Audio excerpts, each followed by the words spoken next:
Hey everyone, today we have another installment in the film exposure test series, and by popular demand, we're going to be checking out Cinestill's 50D.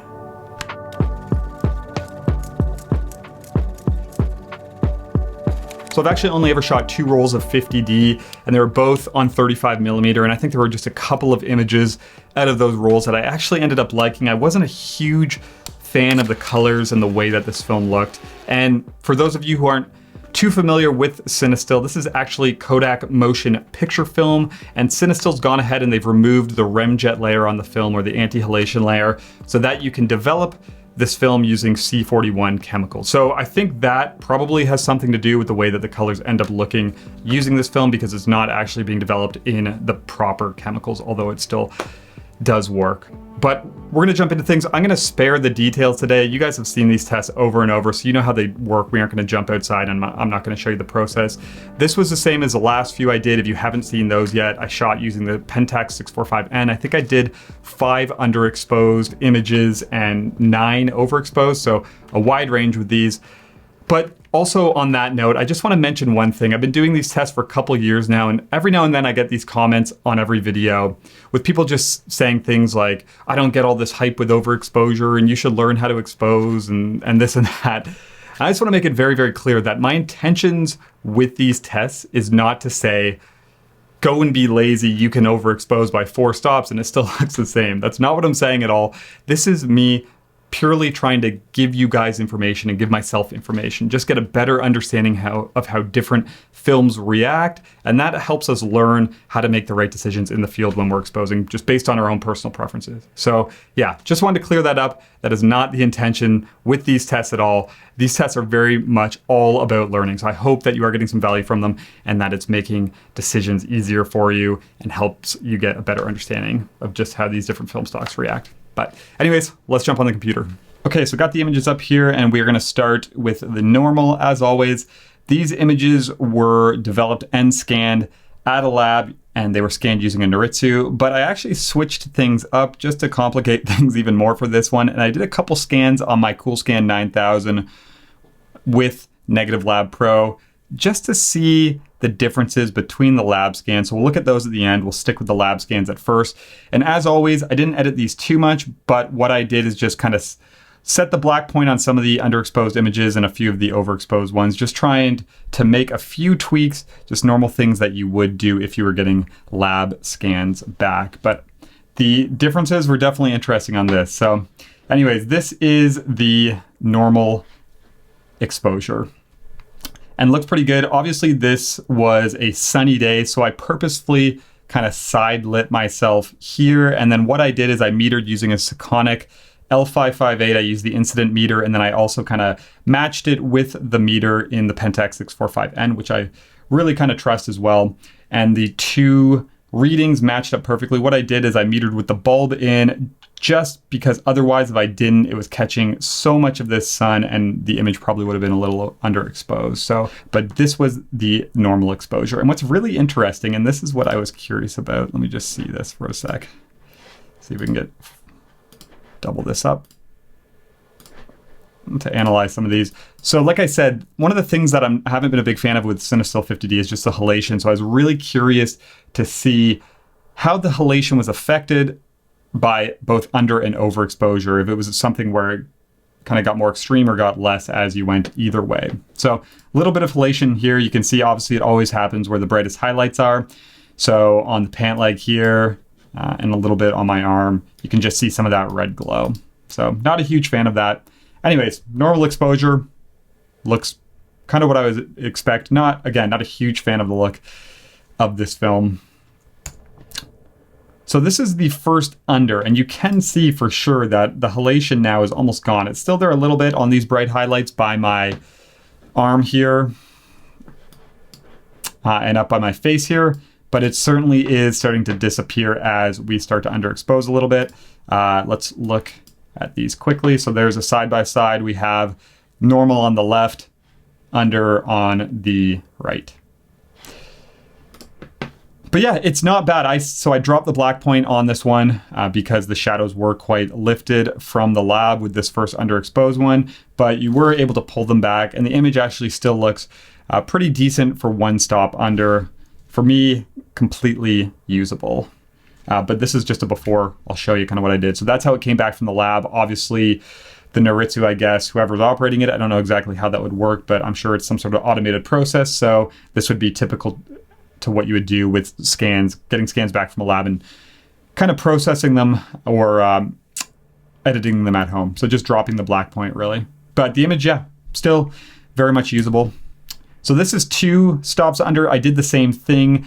You would really have to kind of dig into the curves and pull out some of this blue. The image is starting to look a little strange, but actually you could still edit this and it could be a workable image. So not terrible. You know, with a lot of other color negative films I've seen, things start to get really flat. But there is definitely a difference in colors, considering I haven't dug into any of the curves adjustments or anything like that. But again, this is something that these little color cast shifts and stuff like that, since we are scanning film and making a digital file of it, that's something that's going to change based on the scanning process that you use. So as you'll see later with the Negative Lab Pro versions, the colors are different. So that's why it's really hard to judge things like that, because any scanner you use, different technicians, different systems, things are going to change. But that's 2 stops. So here's 3 stops. Things are starting to get a little weird, a little flat. Again, the black point is dropped on this just to try and bring some contrast back to the image. This would have been before, so very flat. But yeah, just doesn't look great. To be expected, 3 stops under. This is 4, so that's before. This is with the black point dropped. Obviously, things are getting really weird. For me, this looks awful, but to be expected. And then 5 stops, obviously. You know, that's before. This is not even really worth trying to drop the black point on this. But yeah, you can see, though, with all these underexposed images, there's almost a 0 of that kind of red halation happening on the bright highlights. It's just starting to come in on this 1 stop under, but barely there. And then it's this first kind of normal exposure where we're seeing it kind of on the pant legs and on the face. So definitely interesting. And this is why I like doing tests like this, because if I was going to go shoot 50D now, this is giving me a really good idea of how this film is reacting. And I'll tell you kind of at the end what I gained from this test and how I would expose this film moving forward. But it's something that you can really only learn by doing something like this and just taking the time to analyze the results. So, okay, overexposure. So this was interesting because I found things started to shift very quickly, especially with the lab scans. The Negative Lab Pro Cool Scan ones were a little bit different, but this is 1 stop over. So with this lab scan, you can see there's not a huge difference, but the colors are changing quite a bit. So it's funny, I know, again, these are kind of automated lab scans, but with all of the other color negative tests that I did, I never saw shifts like this until you started to get up to like 4, 5, 6 stops over. But it's interesting with this Cinestill that starting to see shifts already kind of in the midtones. It's going really green. So I don't know if that comes down to the film. Maybe it reacts, this type of film specifically reacts different to scanning, being a motion picture film stock. But so here's 2 stops. So yeah, midtones are starting to get really warm. Again, these color shifts are going to come down to the scanner and who is kind of operating it. So it's hard to really look too much into it. But like I said, with all of the other color negative tests I did, most of the time 2 and even 3 stops in the lab scans almost looked identical to the normal exposure. So it was interesting to me to see these shifts right away. So this is 2 stops. And that's 3 stops. But you'll see the halation here is definitely increasing as we get brighter. So that is 3 stops. And then that's the normal exposure. But actually, let's do a little side-by-side here quick. So we'll put the normal and we'll go to 3. So yeah, you can see the halation, to be expected, is getting worse as you go. Every stop, really. So, you know, 1 stop is worse than the normal. You'll see it's a little more intense there. 2 stops, 3 stops, so it is picking up. And you'll see now at 3 stops, the colors are starting to shift quite a bit in this version. You can see the greens in the trees are shifting. The highlights are starting to get pretty flat. 4 stops starting to not look great at all. To be expected, but for me, this film is definitely changing quite a bit, a lot quicker than the other color negative films that I've looked at. But again, we're going to check out some Negative Lab Pro versions in a second. Oh, so that's 5. Not looking great. 6. 7. Things are getting really, really weird. So really interesting to see, again, if you're shooting and just sending away to a lab to get scanned, these could be potential results that you would see. So there's normal. Already seeing a difference on the second one, although obviously 1 stop over is completely usable. 2 stops, seeing a shift again, green and some warmth. The halation's getting a little worse. 3 stops, it's going kind of magenta.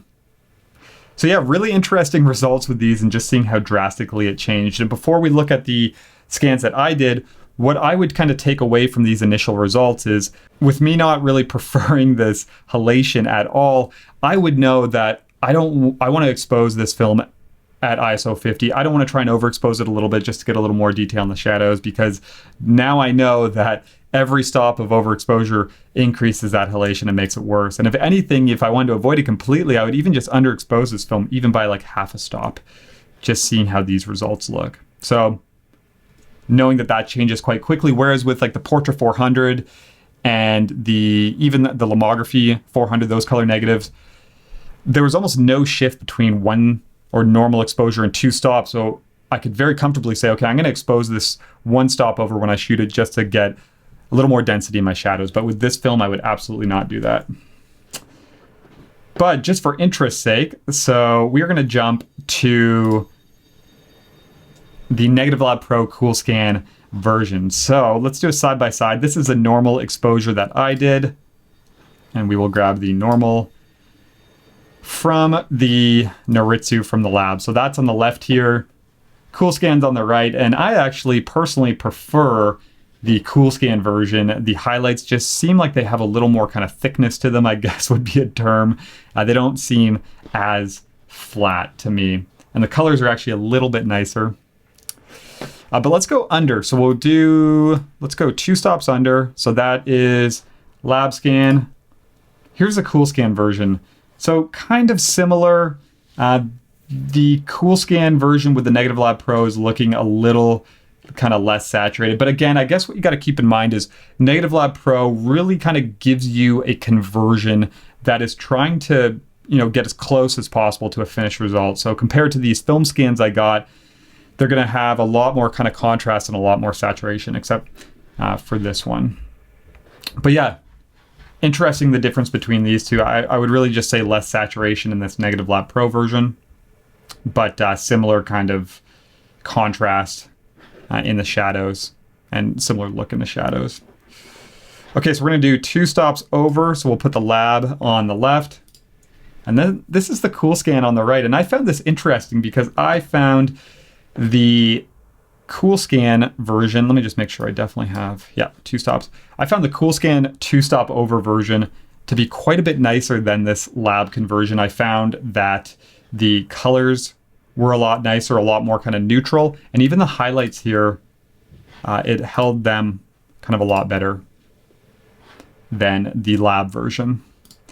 So what's interesting is if I was scanning this film at home on the Cool Scan, I would know that even around 2 stops of overexposure, if for some reason I needed to do that, it's still not too bad. But at the lab, it's not looking as great. And this is going to depend, if you're scanning on a flatbed at home, you might kind of be more like this lab version, because I know sometimes flatbeds struggle with a little more density in a negative.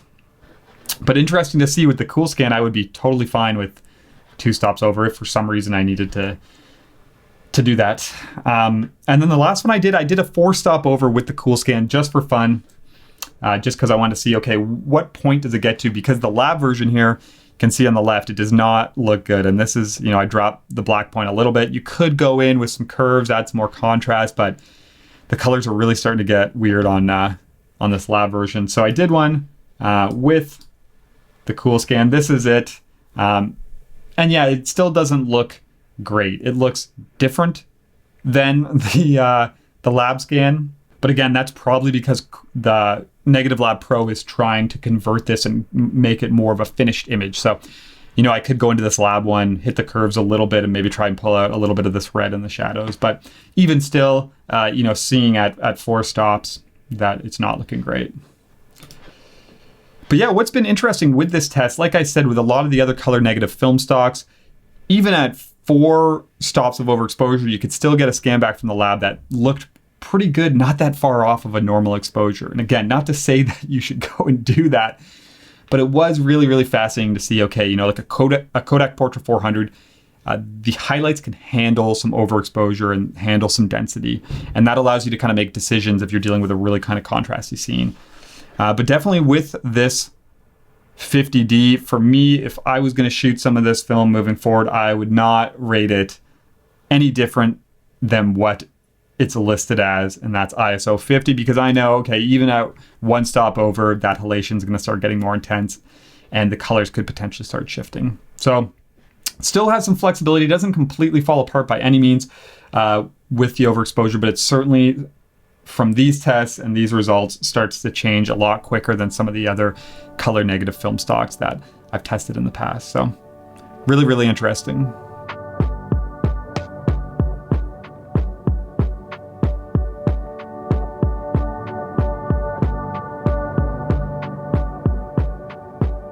Okay, so hope that this video has helped you all. Like I said at the start, I'm not a huge fan of this film stock. I don't think I'll be shooting any in the near future, but you know, if you are, I hope that this just gives you some information to make the right decisions, whatever you decide those are, when you go to expose this film.